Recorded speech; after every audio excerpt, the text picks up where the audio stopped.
Hey everybody, thanks so much for tuning in. On this episode of conventioNOT, we invited Chris Torre, aka Chops, onto the show to co-host with us. Chops and Ryan have a shared passion that has come up enough times on the show that we figured a deeper dive was worthwhile. I'm talking about sneakers. Trust me, there's a lot more to it than what you may think. That said, I promise this is a fairly shallow dive into what is a very, very deep pool. As always, we'd like to entertain you, hopefully interest you, and maybe even inform you a bit. Stay tuned, everybody. We're talking sneakerheads on conventioNOT.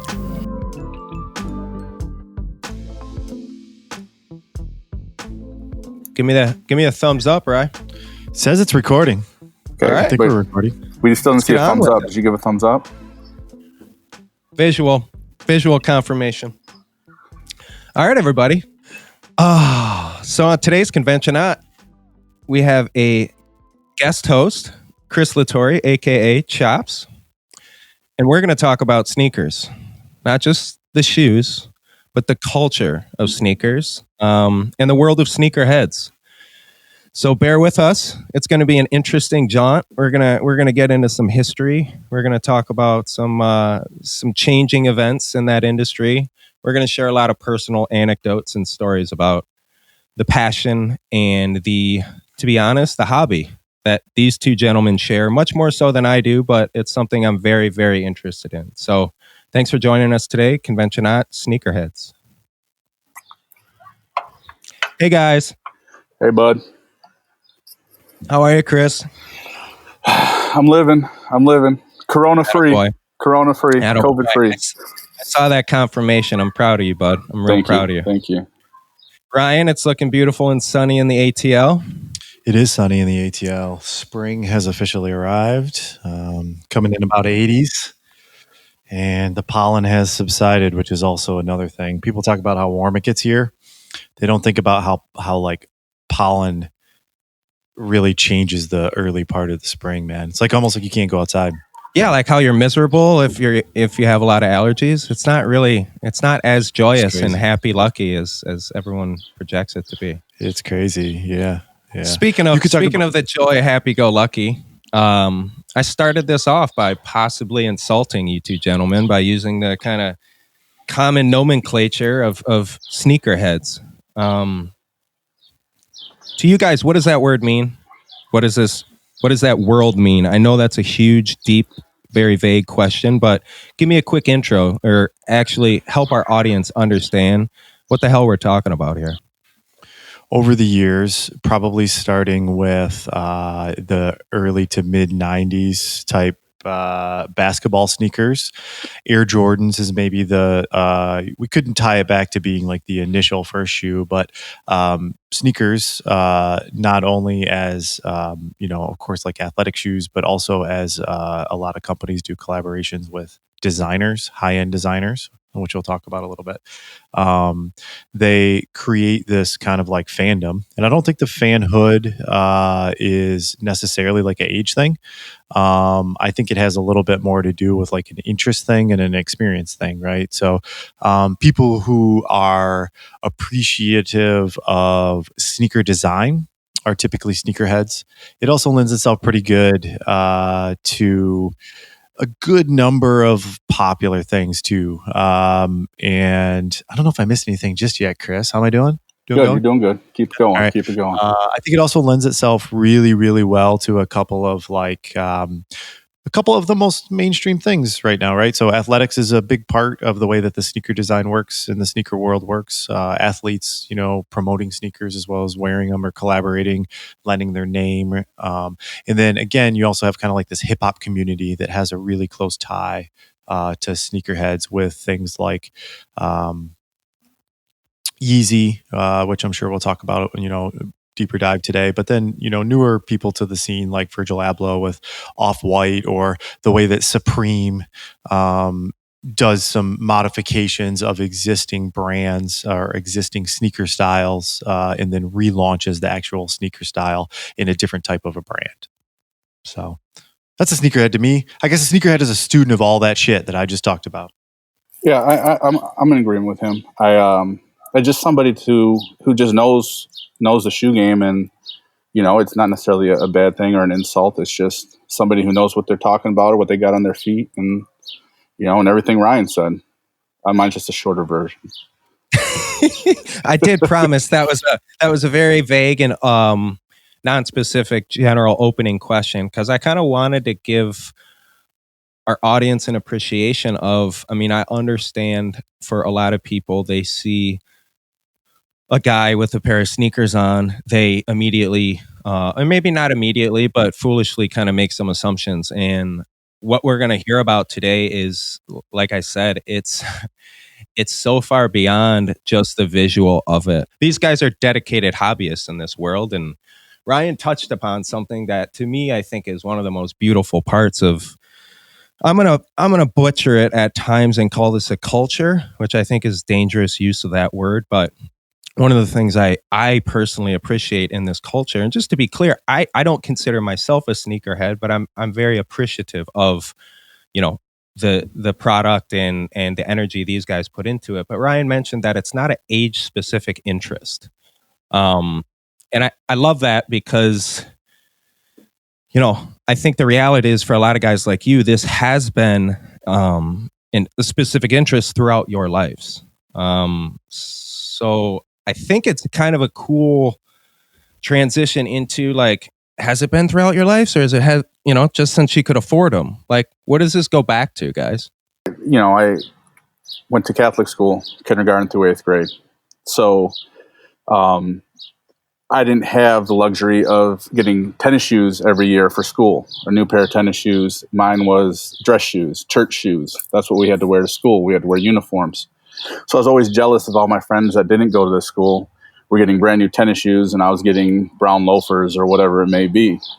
So it started since kindergarten. I've always wanted shoes, and I'd always would join sports, whether I was good at them or not, just to be able to get more shoes, play basketball or whatever else it may be, just so I could get those shoes, So for me, it's been since I've, was aware of it, and not coming out of the womb was everybody aware of shoes, but ever since it was a thing to me, so probably around 2nd grade, it's been a thing for me. I remember for me, like specifically, it was like the Jordan 4s that were like, that was it. And it was also marked by a time when I moved in between like the childhood size and the adult size. So like I was kind of like I'm not like a big dude, but I grew quickly as a kid. So I had pretty big feet. And by the time, I got into sneakers, it wasn't very long between the because it used to be $50 or $60 for a kid's pair of shoes, right? And then immediately you jump into, especially, again, it was just Jordans then. That's a little bit different than what we're talking about today. We're talking about the initial stuff, but when you walk in as a kid and you want, $100 to $110 shoes, I think that was the next step, Chris, where you went up to that like next level. And that was a different thing at least for my family, right? It kind of changed them a little bit. Yeah, that was I don't think all... Go ahead. No, I was just going to say, it's funny because you think back to like when you were a kid, and most kids aren't really that attracted to like bright and shiny things, right? Like in 2nd grade, you didn't care about a new watch or, new jewelry. But like for us, at least the three of us, we were so fascinated with sports. Like that was my knowledge, or my only experience with sneakers, right? Like I didn't have an older brother who was coming home with, cool shoes. But all these athletes that I looked up to, right, were constantly, pushing these products. And it was just that as a 2nd, 3rd, 4th grader, that was the brightest, shiniest thing, in my universe, And I think just because it was that high up, or maybe vice versa, because it was unattainable, I consistently put it that high up. As a kid, I wanted this stuff. Ryan, referenced a specific type of shoes that I think everyone in the world is familiar with, Air Jordans, right? I would think so. But he was clear that that's not where the sneaker game started by any means. It goes back a lot further than that. There's actually really cool stories about Michael Jordan's kind of signing on with Nike and things of that nature. But you guys are encyclopedias of information, and I'm just curious about this kind of shit. So take me back further than the 90s. Like, did people care about sneakers in the 70s? Yeah. So actually, still one of Adidas's most popular shoes is Stan Smith. And so for our listeners, we're going to try to make sure that we mention them by proper name. So if you do want to Google and kind of see what it is, but most people would be familiar with the Stan Smith Adidas shoe. And I mean, of course you have like Chuck Taylor, but that's a little bit different, I want to say, deal. Although there's no slight to the Chuck Taylor collectors out there, who is a whole other subsect of this. I don't know that they're necessarily what you would call them like classically sneakers, because like, sneakerheads, when you start to like typecast people, they start to have all kinds of feelings about what they are and what they aren't. But for sure there are Chuck Taylor sneakerheads. Converse. But Converse. Yep. Converse Chuck Taylors. And those are the shoes that our dads wore, right? But I think that the situation with those is that everybody had them. Okay. So there wasn't a lot of athletic performance to a shoe like that, which is part of it. Like, I think that that's part of being a kid, idolizing athletes. And, we grew up amongst an actual campaign from Spike Lee that was, it's got to be the shoes, right? But I think there's a lot of truth to that in like, the athletic performance of a shoe, having worn a bunch of shoes in my career. Sneakers are not always the best shoes, but Stan Smith at that point in time was a tennis player. I want to say you're talking 70s. Okay. I want to say you're talking 70s. And they're a very white classic. The birth of the shell toe probably comes from the Stan Smith. So like the Beastie Boys style. The three-stripe Adidas shell toe, right? Mm-hmm. Like basically is the generic, sorry, but what people think of Adidas, like they kind of, it's half the time I bet they're thinking of Stan Smiths. They just don't know that that's the model of Adidas that it is, right? Like Nicole's got 3 pairs of Stan Smiths in the room. I didn't even know that until she was like embarrassed that I didn't know they were Stan Smiths. Yeah. Okay. Yeah. Nicole's a sneakerhead for sure.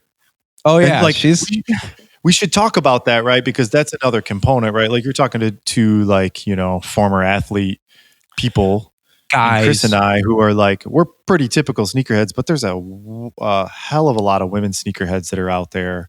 And there's even been a big transition in the pricing of women's sneakers over time too. Like I said at the intro, the lack of exclusivity in this world is why I think it's so cool. It's not the cheapest game to get into, but you can get into it at a cheap level, and we'll get into this, and like it goes up. So it doesn't matter, boy, girl, doesn't matter where you're from, doesn't matter how young or how old you are. Everyone can play this game if you have the time and passion. Yeah. Chris, what do you got to say about kind of not vintage sneakers, but the pre-Jordan era, we'll say? Well, I mean, like he touched on, Adidas had Stan Smith, but Nike was just starting off in the 70s. They started off with Oregon's track coach, Bill Bowerman, I believe it is. And his track star was Prefontaine. And he's the one that developed the waffle bottoms on the running shoe. So that's what started off Nike. Nike used to be, I think it was the Blue Ribbon Company or something like that. That's what they started off with. And Phil Knight. Sorry to interrupt. So let me give 2 seconds. Phil Knight was the originator of Nike. Great book called Shoe Dog. If you're a sneakerhead, it's a must read. He was the owner of that Blue Ribbon, which what you're talking about, and then bumps into Bill Bowerman because he went to Oregon. And that's where it kind of picks up. But Bowerman's just a coach, right? He's not really in the apparel game. He's just a coach. And he's got Prefontaine, who's a stud. Right. Yep. And then that's what he started he started the waffle bottoms, actually using a waffle maker to putting rubber in the waffle makers to make the bottom of the shoes. And that was what started off. And he put the shoes on Prefontaine. He's like, here, try these out. And then that's when it started taking off. So everybody was like, well, I want these shoes. So that's what started off with Nike. That was their big thing. And that was in like 70, 71, 72. Well, because Prefontaine was a stud athlete, runner for Oregon, right? I mean, and I definitely knew that they were out of the Pacific Northwest, but I didn't know that kind of meetup and that synergy. At that time, Prefontaine, like, he was definitely bigger. I mean, it's kind of weird thinking of today, like a college track star being what Prefontaine was, but Sure. my understanding is that Prefontaine was much more than just an athlete at that time for a number of reasons. I mean, he was bigger. He was bigger than sports, right? Yes. I mean, that had to do with probably why they're putting this real novel shoe on this guy, right? They wanted people to see it. Yes. Yeah. So, I mean, if we're going to talk about the OGs, we have to go from the 70s into the 80s. And, I know there's different understandings nowadays. But talk a little bit about Jordan. Talk a little bit about Nike and Jordan, and basically kind of how things came to be what they are today. Jordan, starting off, when he first got drafted, Jordan wanted to sign with Adidas. Adidas was the bigger name, but Adidas wouldn't give him. They said, "We don't know if we have the money for you, and we can't give you your own shoe." So that's when his agent got in a meeting with Nike and said, and he didn't even want to go to Nike. He told his parents, "I don't want to go to Nike. I don't even want to hear what they have to say. I don't want to go to the meeting." Nothing. His parents made him go to the meeting. So they had the meeting, and him just being wowed by Nike, said, "We'll give you your own shoe." And they gave him his own shoe, and it just took off from there. With first year sales was 123 million, I think, in the first year, and they were hoping at the end of the 4-year contract it'd be at 3 million. So, yeah, and it just hasn't stopped since. So since '84, it hasn't stopped. There's another name in that stack of like early shoe professionals, and his name is Tinker Hatfield, and Tinker Hatfield is the designer. In a lot of cases. And I think that Mike had a lot to do with the designs from what I understand. One of the things that's missing out of that Last Dance show is the real story of the sneaker. I think they touch on it, but it's not the same as some of the documentaries that are out there.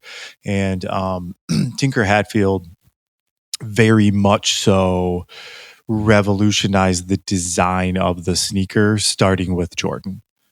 Like, I would say unparalleled impact. A lot of people will talk about Yeezy or they would talk about Jordan, but I do think that Tinker Hatfield was the person, at least from a Nike perspective, who was at the company building the business without celebrity.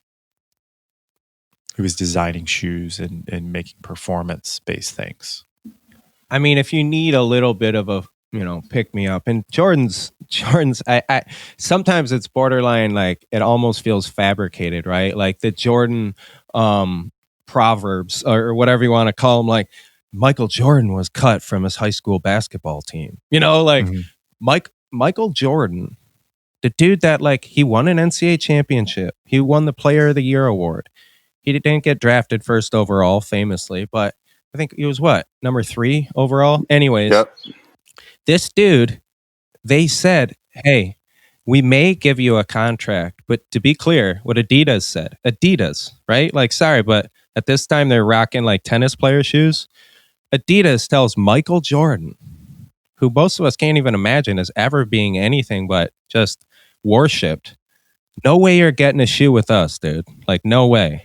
And Nike was the only one that would promise this guy a shoe. And Nike was so low on his bar that, I've heard that before, that he basically went because somebody got on the phone with Mama Jordan. And Mama Jordan taught Michael to be polite. And these people want to offer you a meeting, you go to that damn meeting and you be polite.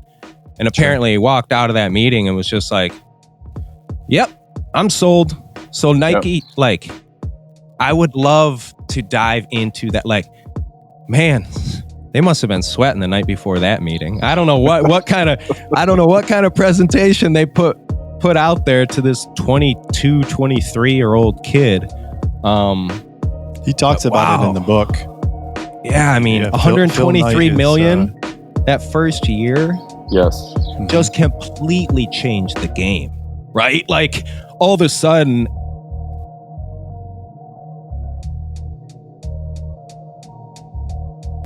Hey everybody, it's Mike from the show. Just want to take a minute to express our appreciation for any and all feedback you're able to provide. Not just for prior shows, but we're also looking for any recommendations you have for future shows, whether it's on content, format, but especially guests. If you know someone who's led a life that's interesting to you, and they've now found themselves in this place of happiness, pass their name along. We're happy to reach out. We're happy to be rejected, but it doesn't hurt to try. As always, if you don't mind, take a minute, hit that like button, subscribe if you haven't already, and above all else, thanks so much for listening.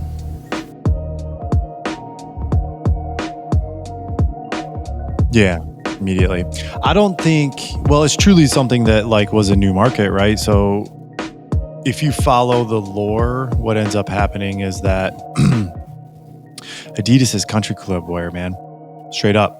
Adidas is country club wear, and people wear other athletic shoes to play their sport, right? So like high tops and shit weren't part of that.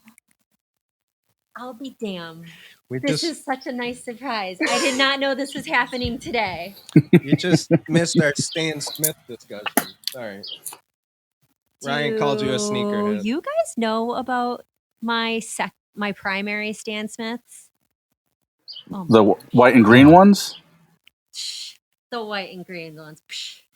Sounds like Hold up. sounds like we got something to learn, huh? Sorry for the interruption, but I can't better exemplify this shit. Like, Nicole saw two sneakerheads, so she ran and got her favorite pair of sneakers, and yeah, is taking the headphones away from me. So she God, I fucking love you, Nicole. You're the best. Yada, yada, yada. Those are gorgeous. Everyone knows about these. Yeah. But does anyone know about these? The Velcros? What the fuck? Those are the Air Dads right there. How amazing are they? Where do you wear those? Things? They're a size and a half too big, so I just wear thicker socks. I wear like those really, really thick, like no-show socks. I'll wear like three pair. Yep, that's him. There's Stan right there. Yeah, those are in good shape. Now, I don't think you'll be surprised by this, but my kindergarten students love them. And my kindergarten parents want to know about them. So I don't really know. I'm just going to take that as a compliment.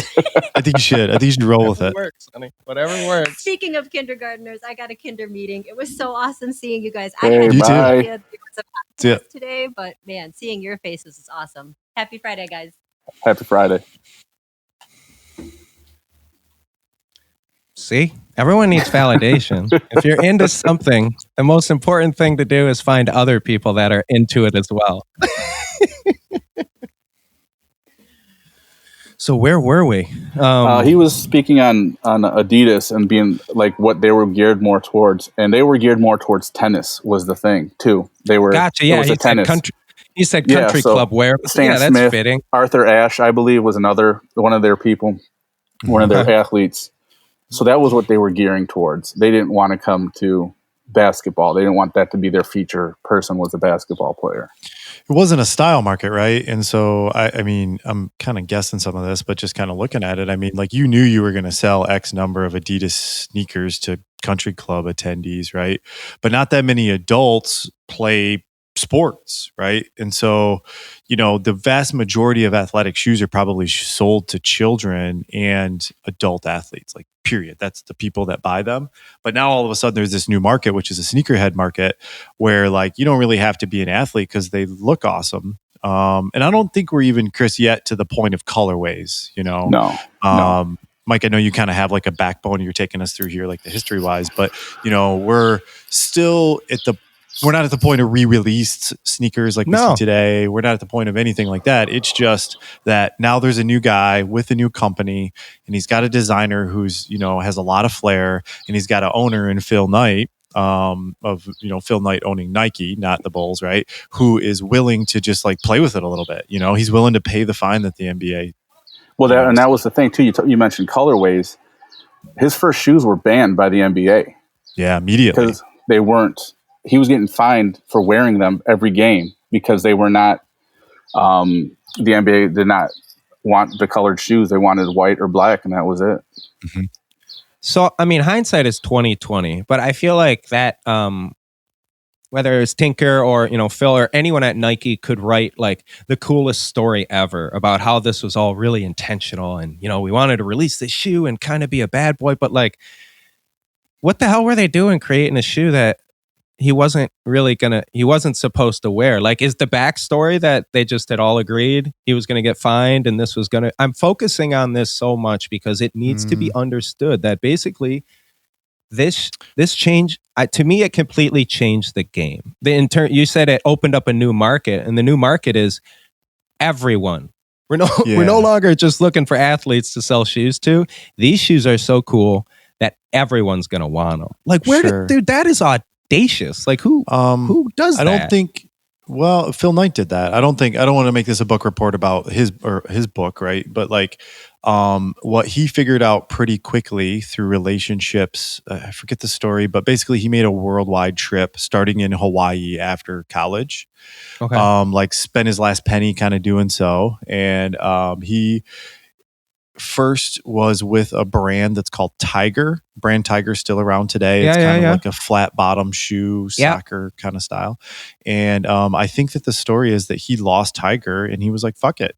And he was an accountant and he was pulling together financing, I think in the way that we pull together financing today, 30 years from now.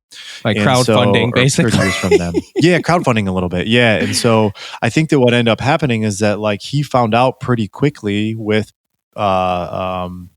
Steve Prefontaine that if he used an athlete to elevate his brand, he could just do it. And you see that? You see how I said that? He could just do it. He really, I think he just gave away a bunch of free shit. Like he talks about a lot in the book where like, man, there were like so many quarters where, and probably even in the Jordan area where like, they didn't know they were going to make the rent, they just built them, and that was a different thing. That was a new market that he was building that way. Kind of in the way like Elon Musk builds Teslas, to be honest with you. I hate to make this because this is a horrible comparison, but I'm just thinking about the like straight up blind ambition and borderline, not reckless, but irregardless behavior of guys like Mark Zuckerberg and Elon Musk and like these dudes who have changed the game. You know what I mean? And when you look at what they were doing, it was like, there had to have been a number of people that were saying there's an easier way to do this. There's a smoother way to go about this, right? Yeah. The establishment there, I mean, again, like, we're going to fast forward, I think, to the $100 billion market that it is today.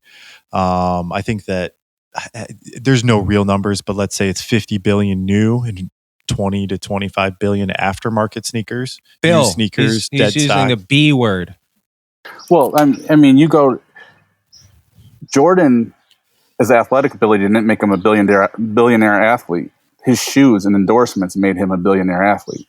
Mm-hmm. So that goes to show you, like, $1 billion's a lot of money. Like nowadays, it's tossed around a lot for other, but still $1 billion is a lot of money to have for one person.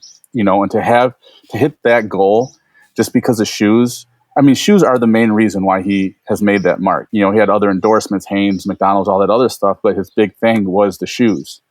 And it has made him, he was the first $1 billion athlete, followed by Tiger Woods, who Tiger Woods is another one.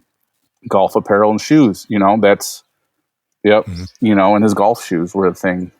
So those numbers that Ryan mentioned, I mean, those are obviously, we jumped quite, a couple decades forward, which is appropriate, I think, because it's crucial that people appreciate that. I don't think this is just, a game. It's not a game at all. There's billions and billions and billions annually generated in this. And it actually, in anything like that, introduces, like I said, in any industry, you're going to get knockoffs. You're going to get impersonators, and you're going to get... So I don't know why, but this is the other avenue of like this world that we can't get to the bottom of this pool. So we're just going to swim at the top of it for a little bit. But like a lot of people, if they are sneakerheads, what they can talk about, and unfortunately, people have probably been turned off from the sneakerhead game by replicas. Buying a pair of sneakers you thought were so cool and finding out after the fact, via one method or another, probably meeting someone who knows more about those shoes than you do, that shit's fake. Like, it's super fake, and you should be, well, don't be so proud to rock those $10 shoes. Not everybody feels that way. No, I know that. So yeah, I just wanted to give a little, that was a personal anecdote. That's happened to me myself more than once. So I don't really do that often anymore. But I'll let these guys talk a little bit more, because like basically this is going to take us into a much deeper conversation that starts to talk about the businesses and the opportunity for kind of brokering, middleman involvement in this world, and legitimizing. So that was a very general intro with a personal anecdote that I would love for you guys to get into a little bit about, not just the knockoff aspect, but why that's there. I think we know the money's there, but the, StockX and the variety of things that are relevant to that part of this world.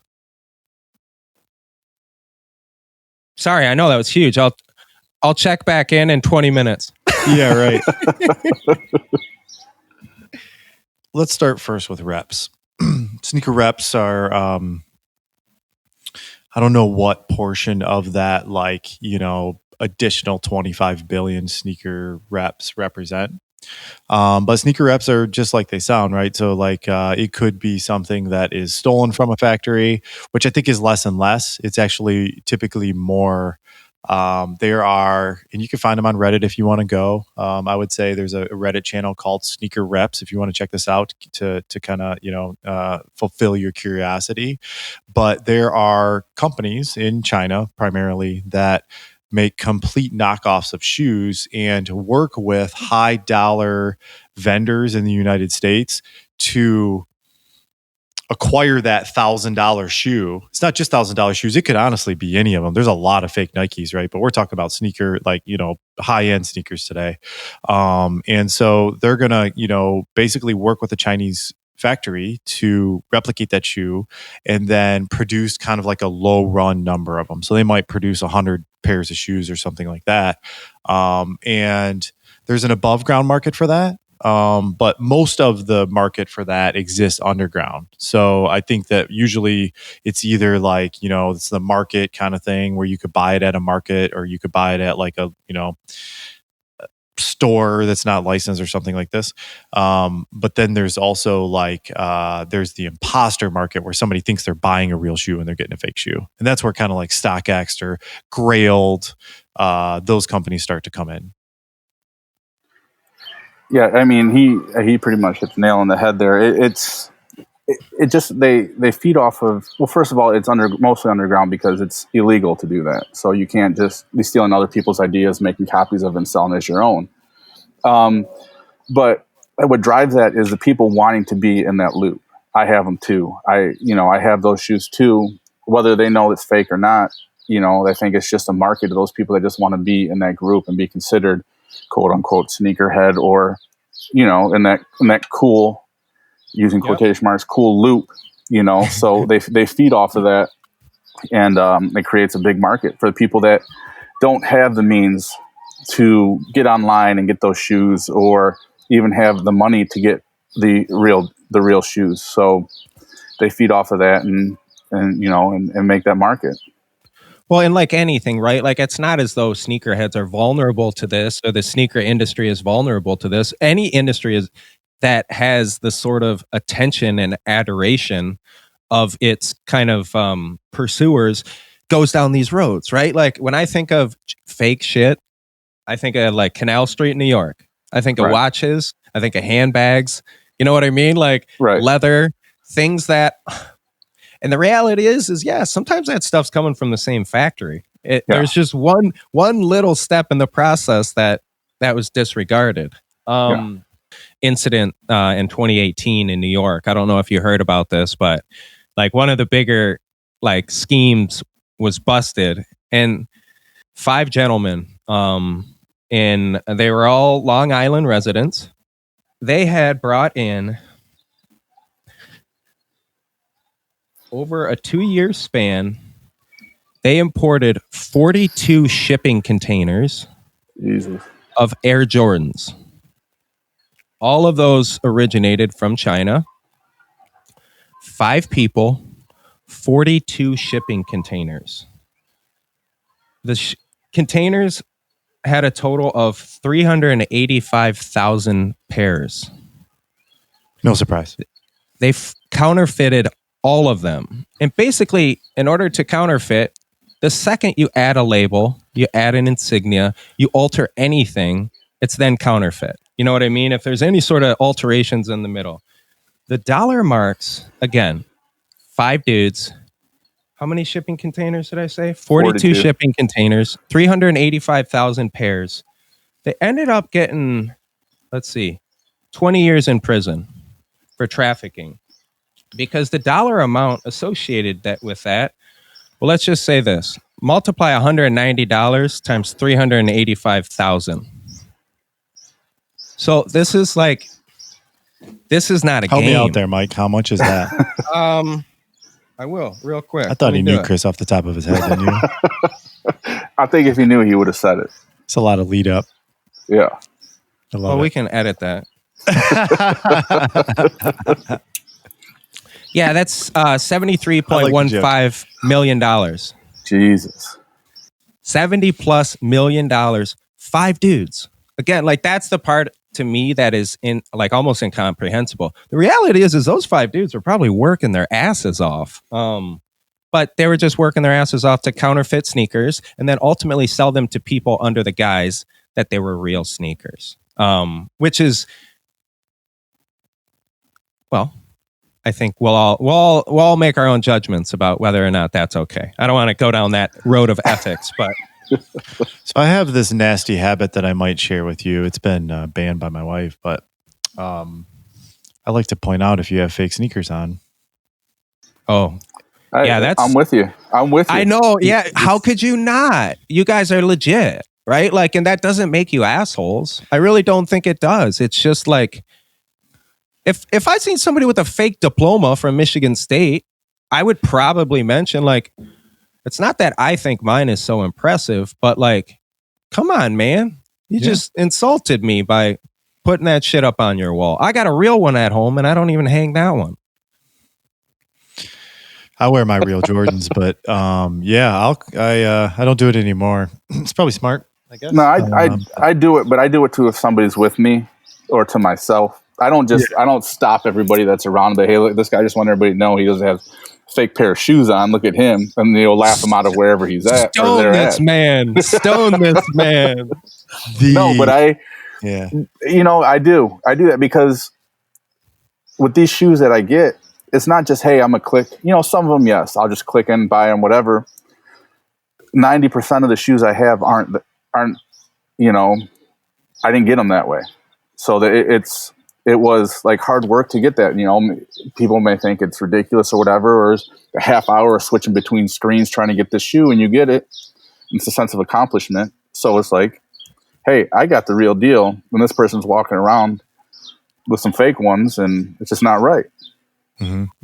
Yeah, that's something to talk about, Chris, that you touched on, is, Mike, the things that sneakerheads will go through to acquire sneakers. Yeah. I mean, I've been working on the clock getting shoes, because sometimes they come out in the morning. They'll come out on a random day, sometimes on a Wednesday in the morning. Mm-hmm. I remember I was working one time. I was on the job, I was doing some installations, and the customer's there, watching me do installations, but I'm on my phone trying to get these pair of Jordans that are coming out. They're like, he's talking, I'm just giving them that, yeah, whatever, looking at my phone. Refresh. Yeah, just kept hitting refresh and refreshing. And I got them, and I just let out this yell, like, yeah, I got them. And then it's like, well, what happened? I was like, oh, just, whatever I was installing was giving me a hard time. So I finally got it. So you finally figured it out. I've had that experience in a conference room. For sure. Some gray-haired fella in a button down across from me. And I'm explaining to him because I like to buy Yeezys if I can. And so if there's a drop, I'm on Saturday morning, I have all my devices out. but usually it's like Thursday, or more recently, and I'm more successful on Thursday drops for whatever reason personally. Well, they put them out at like 7:00 in the morning.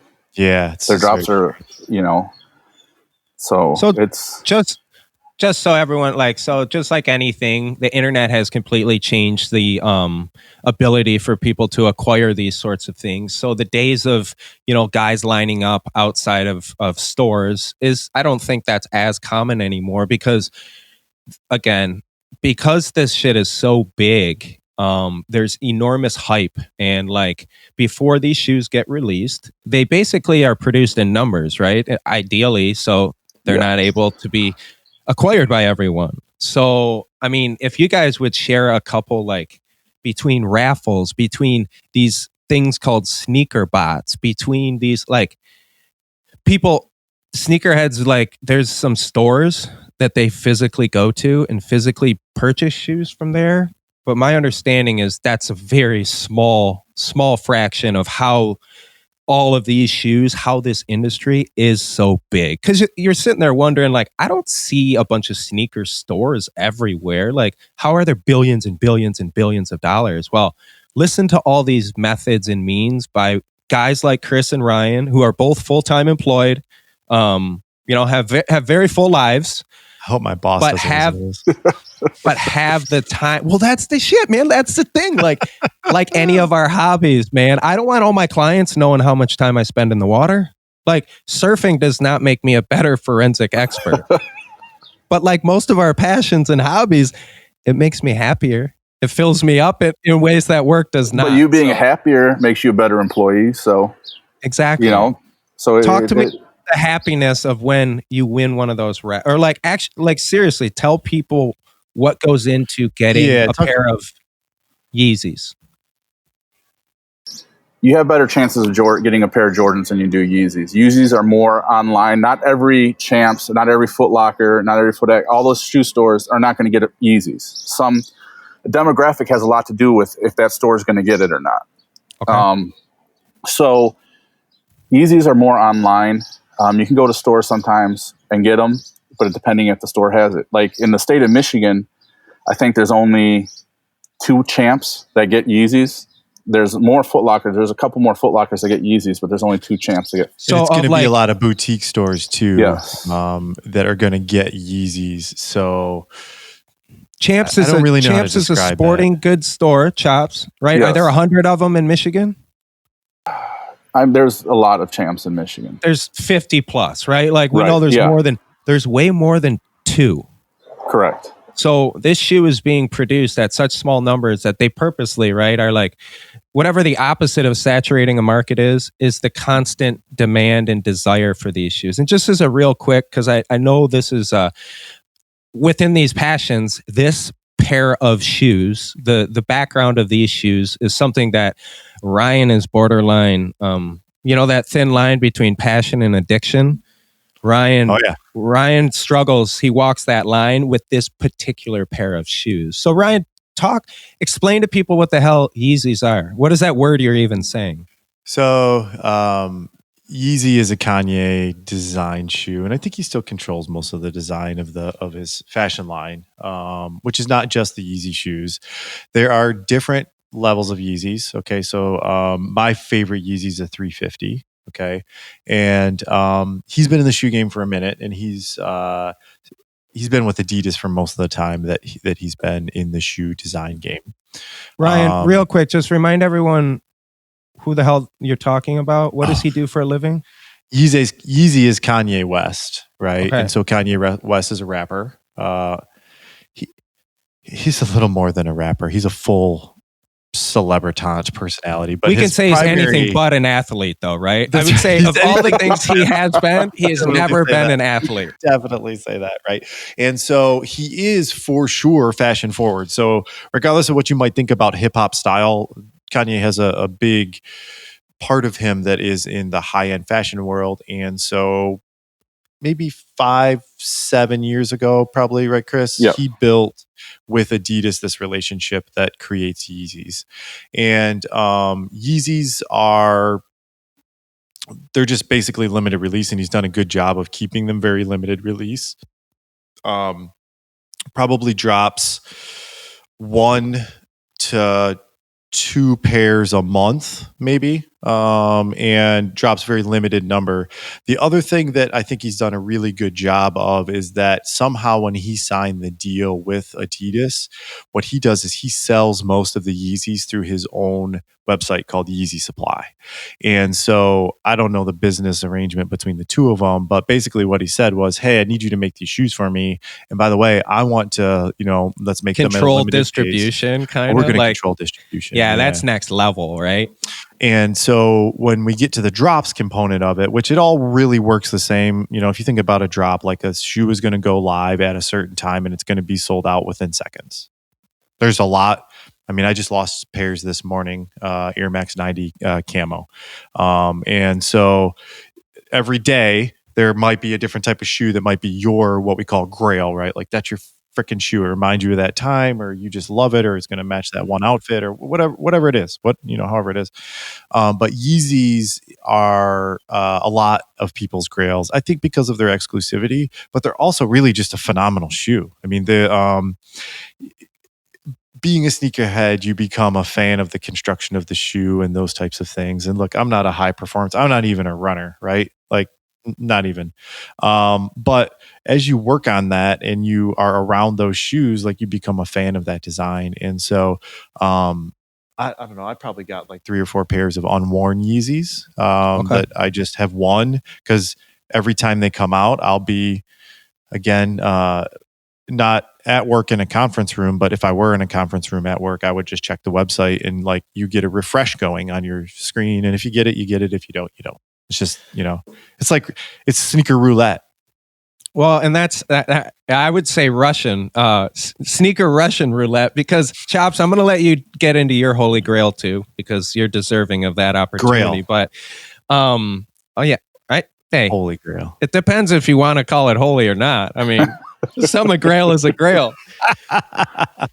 He didn't use the phrase sneaker bot, but I'm fascinated by this. And I don't even know if it exists anymore. So bear with me. I know it may not apply to Yeezys, but can you give a real quick, like, kind of not nerdy, but how there's like basically like algorithms and things like that out there that can be purchased to assist you in getting these grails that you want more than anything?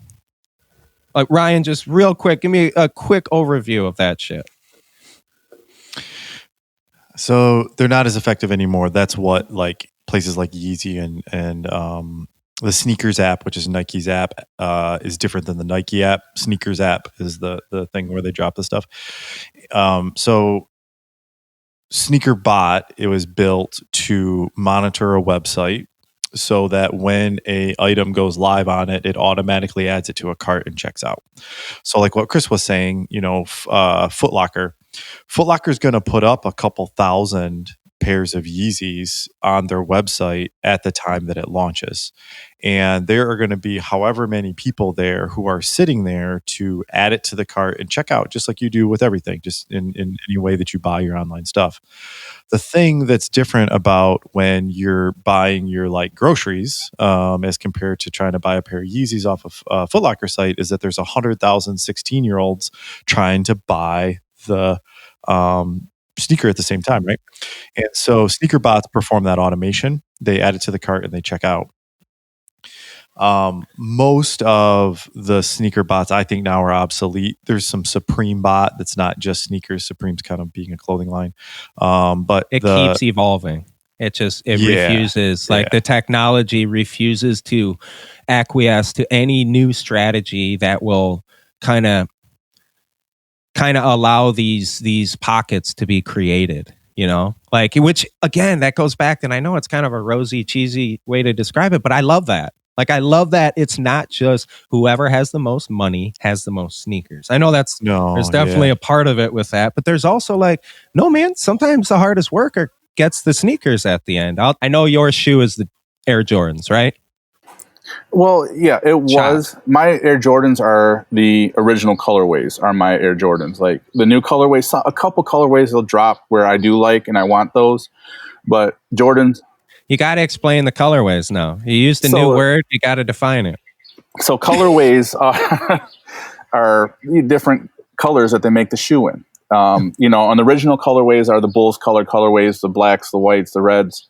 Those colorways. They had a couple colorways that weren't those, but were original releases that when Jordan was playing basketball. And those are the ones I go after. My new obsession now is like Ryan's is the Yeezys. And it was for a while there. I couldn't get them. You couldn't get them. I just was like, I just want one pair, and I'll be fine. My shoe collection will be fine, and I'm all right with that. I get that one pair. I have 9 pair now. 10 pair. Wow. I'm sorry, 10 pair. So it's like you get it, and then you're like, well, I got to have another pair because if I keep wearing these ones, I'm gonna dog them, and they're not gonna look good. So then you got to get another pair, and then you see another colorway that comes out. Then I got to get those. And it's been a journey trying to get these shoes. Other than the dudes you see that ain't got, that are faking it, it leads into kind of the social aspects of this game. We all like read books and stuff or whatever, and we have these internal things that we're working through or thinking about. Mm-hmm. But the sneakerheads, man, they're wearing this shit on their shoulder, and they may not. You heard them talk about they've got pairs that they don't wear. Which is another part of it. And I think Ryan and Chris will touch on this, but sure. These guys, it's like a tattoo.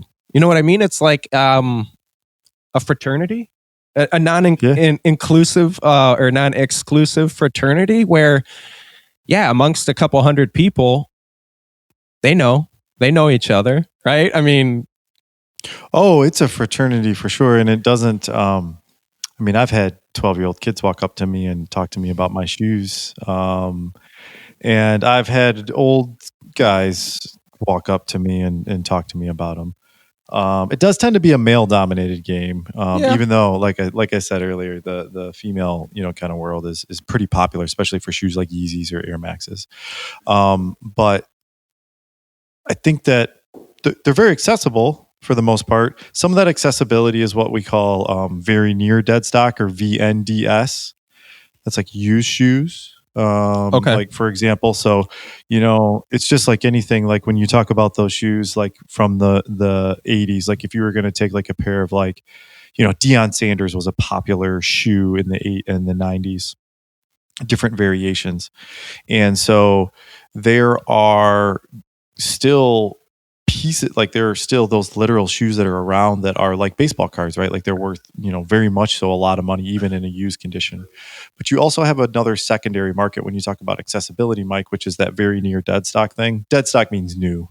If your kid hasn't told you that yet and you're still listening to this. So VNDS means very near dead stock. And so those are like what you'll find, like, 9 out of 10 or that type of a thing.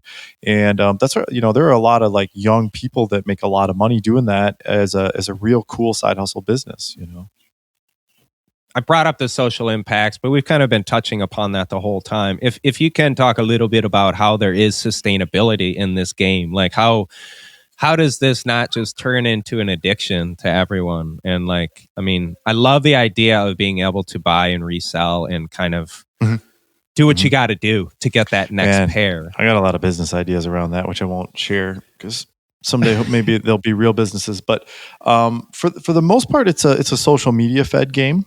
Okay. There are some markets that are out there, like Grailed is one of them. StockX is like one of them that does only new shoes. Grailed will do like really higher end shoes in which you have like this intermediary that validates the shoes themselves. Okay, so that's like online purchases to make sure you don't get fake stuff like what we talked about earlier.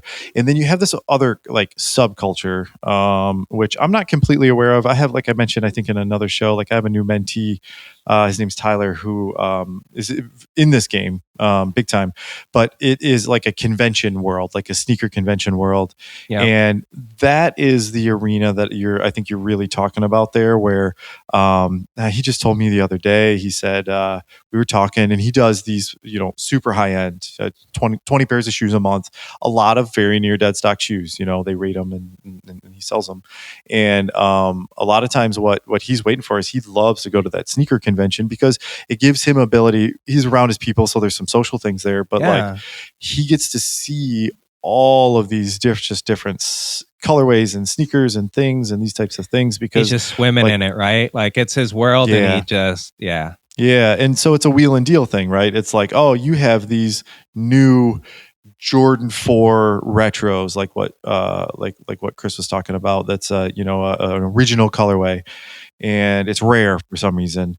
But he's got a couple pairs of other ones, right? So it becomes this kind of like half camaraderie, half like pride type competition. Thing. And I've watched him grow a little business. I mean, I bought a pair of Yeezys off him 2 years ago. We started to know each other a little bit, and he shout out Purged Kicks. As a matter of fact, if you're somebody who wants to get into sneakers, Tyler's a kind of a good guy to get with because he sells those super high end used sneakers.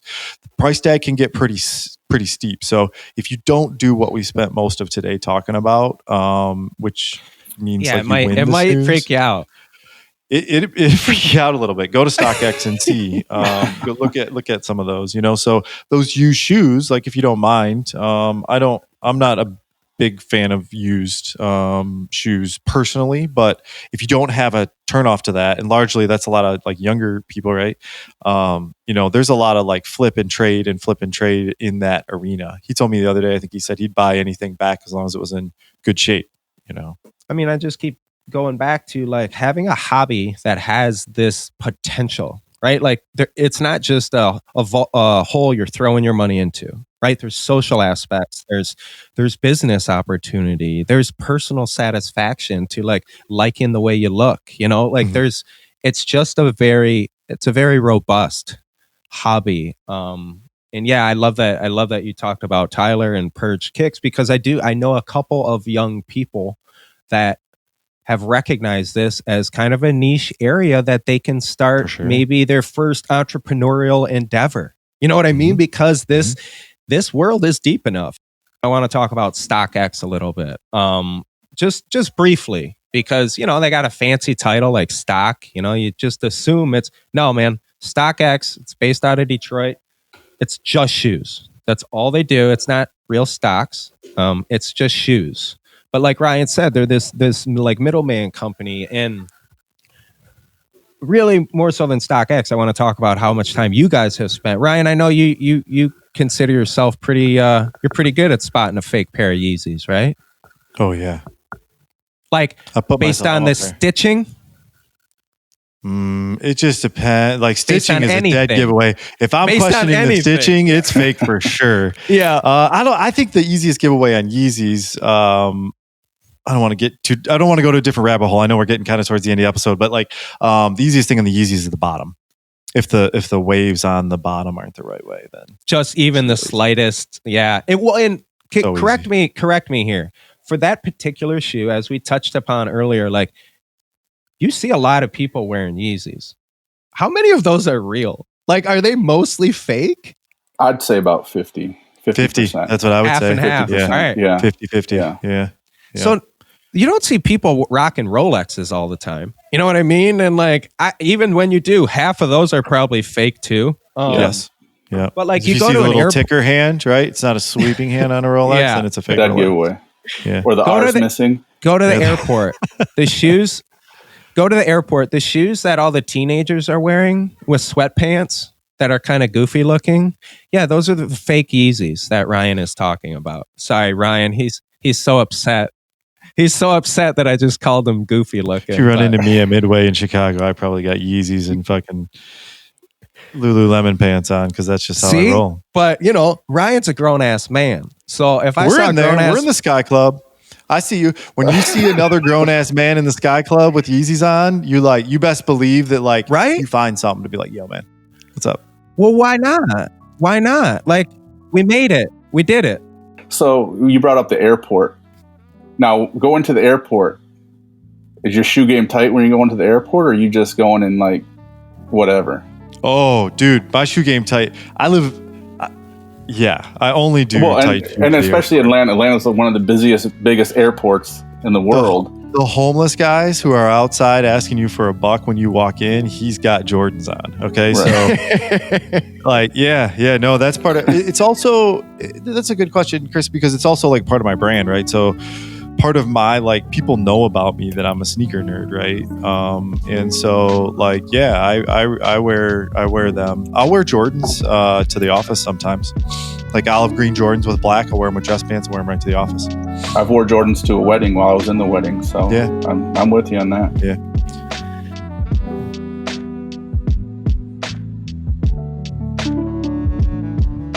This episode is brought to you in part by Purge Kicks. You've listened to us talk all episode thus far about how to get these shoes, where you get them, when you can find them, how you log on to an app, all those kinds of things. Honestly, you can make this real easy for yourself. Get out over to Instagram, follow Purge Kicks, get in communication with Tyler. He's got a couple things he can do to record your size, and he'll reach out to you when he gets the kind of stuff in stock that you want to buy. So don't be rocking those fakes. Don't get made fun of in line at the store. Get with somebody you can trust. Check out Purge Kicks on any of your social media platforms. Instagram's probably the best. He's everywhere. It's Tyler. Get at him.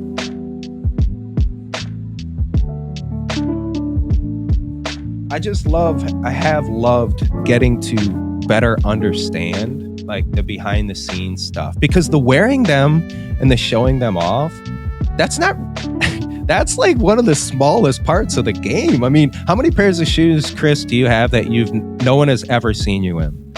Like you've never worn them? I probably got about 20 pair. Brian? I haven't even worn it. Not that many. Probably like 7. Something like that. Like I know there's a lot of like one-time wear type things. Like I know I've been with my wife for a long, long time, so I know there's been a lot of beautiful dresses that she only wore once. Which is seems like it was a little slight, didn't it, Chris? It's fucking ridiculous. Yeah, well, it's fucking ridiculous is what I'm trying to point out. But you know what? I gotta say, until recently, my wife has gotten into the kind of resale game, and it's really great to see, because I can see her do more than just get excited about the wearing of it, right? Like, because she's really into the thrift world, and it is fashion sneakers. It's the same thing. You know what I mean? I just feel like it's a newer thing, and it's gotten so much broader now. We got 2 dudes in their late 30s that are very, very versed on this topic. I mean, I think you guys are experts on this topic, and I know there's different varying levels of expertise, but yeah, it's a lot more than a dude wearing possibly loud shoes so he gets your eye. Like the thing is that most of the time, guess what?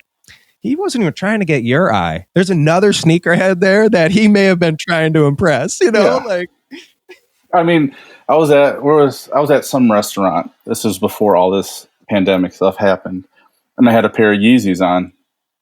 I'm sitting at the table or whatever, and one of the staff comes up to me. He's like, "Oh man, mad respect on the Yeezys." Yeah. I was like, "Oh, thanks." Just then, some random guy. Right. Yeah. I'm just, I'm at the table and I'm joking about it. I was just it's just real, recognizing real, and that's what it is. Well, like any of our passions, we all hold it real close to the heart. I know you guys do. And I think it's been really nice of you to, kind of go down this road a little bit with me. I've been doing my best to like pull you guys back out of the pool a little bit. So hopefully this will go over well with our guests. I know it's a real niche subject, but I think it's a really awesome subject that I would love to dive deeper into with these guys, possibly some other people, because like we've said over and over again, this is a big world with a lot of opinions in it, and a lot of other kind of avenues we can go down. None of us know shit about actually designing them. These guys are just acquirers of this stuff. Consumers, if you will. Chris, do you have any kind of closing comments just on the world and the love of sneakers that you share with Ryan? I mean, not really. It's some people may look at it as as something ridiculous or stupid or childish or whatever, but everybody has something. Everybody has something that they they like and draws their attention and brings them happiness. Now, this isn't the only thing that brings me happiness. I have a son that, he brings me more happiness than a pair of shoes ever will, but it's not a bad thing. I mean, I'm sure there's people out there in some cases that do have an issue with it and do go overboard with it, but everything in moderation. So, especially if it's a kid, right, Chris? Like discouraging your kid just because you weren't like high tops made you feel a certain kind of way. Right. Well, I hear to touch on that. I mean, just yesterday I had my son and I was putting my shoes on and I had just ordered a pair of shoes and they came in the mail. And he gets mad at me. He's 5 years old. He gets mad at me. He says, Daddy, I don't have any new shoes. I only have like 5 pairs of shoes. So, bud, I said, wait, Daddy's foot's not growing anymore. Yeah, okay? right. So I don't have to replace these every 2 months. Okay. And he's getting to the size now, like you talked earlier about, prices are up now. It's much more expensive to get them a pair of shoes, Real and shoes. he has a piggy bank or whatever. And he says, well, I have some money.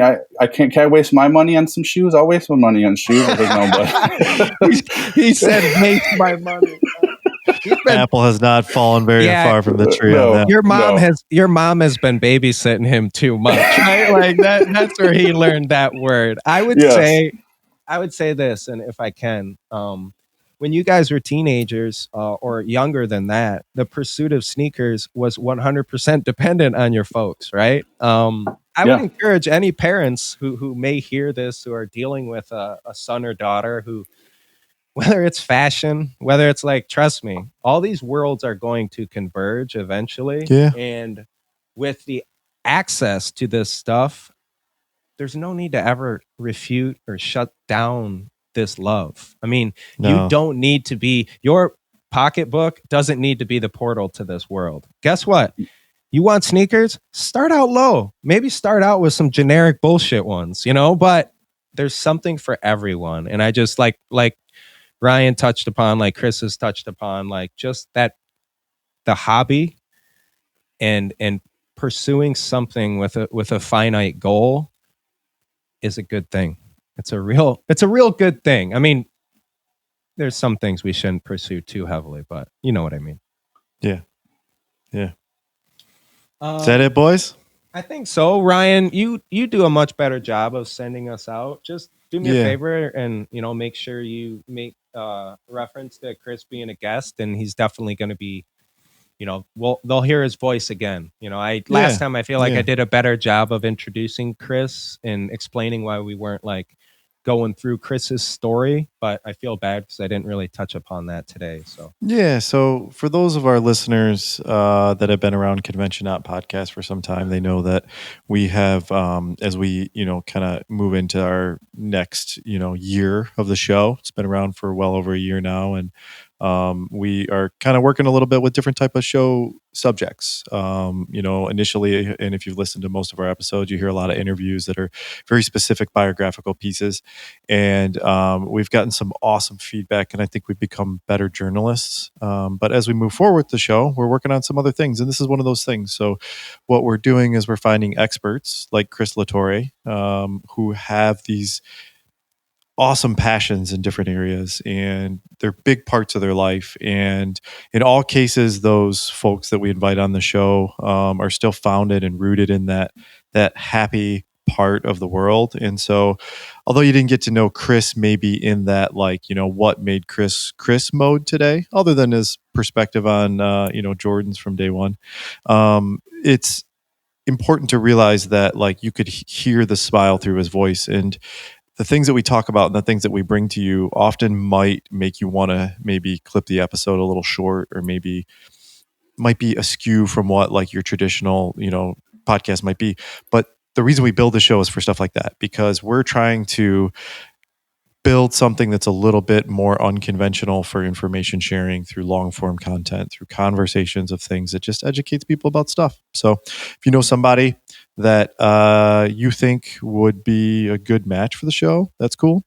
If you are looking to hear about careers, or you're looking to hear about some in-depth stories about all sorts of different things, Mike and I put a lot of time into writing the copy for the show, as well as the words around the lead-ins. get out there, subscribe to us, download another episode or two and listen to an interview or find another episode like Chris and ours here today. It's really cool. That's where we are. Chris, is there any and I don't want to oblige you to this, but should some Michigan sneakerhead be looking for a mentor? How can people get at you? Find me on Facebook, Instagram. Instagram is clatore81 at clatore81, or shoot me an email, latore313@yahoo.com. Any questions, concerns, or stuff like that, I'm more than willing to help out. Or if you're looking for something, I have a lot. If you're size 13, I can help you out a little bit more, but just get at me. I love it. Yeah, if your kid is looking for shoes, like, it doesn't mean that Chop's gonna have them. Should we call you Chops? Chris is Chops to Mike and I. Boyhood nicknames, right? But it doesn't mean that Chris can have them in the closet. But this is not an easy thing. If your kid wants Yeezys for his birthday, or she has to have a particular pair of Air Maxes, you might need so easy. Yeah. But damn, you could be a really cool parent. Just like that. That is a memorable birthday or a memorable thing. It's not so much about the money, it's about the pursuit. And so guys like Chris can help with that. Guys, it's a small world, but you got to kind of know somebody. And that's part of why it's so cool, Well done, Ryan. Sure. As usual, everybody, Ryan and I are still getting up to speed on other forms of media, but Instagram is the best way to catch this. We're going to be posting this episode. Well, you'll hear it by then. If you guys want to get at us, conventioNOT_podcast. Thanks for joining us. conventioNOT Sneakerheads. Thanks.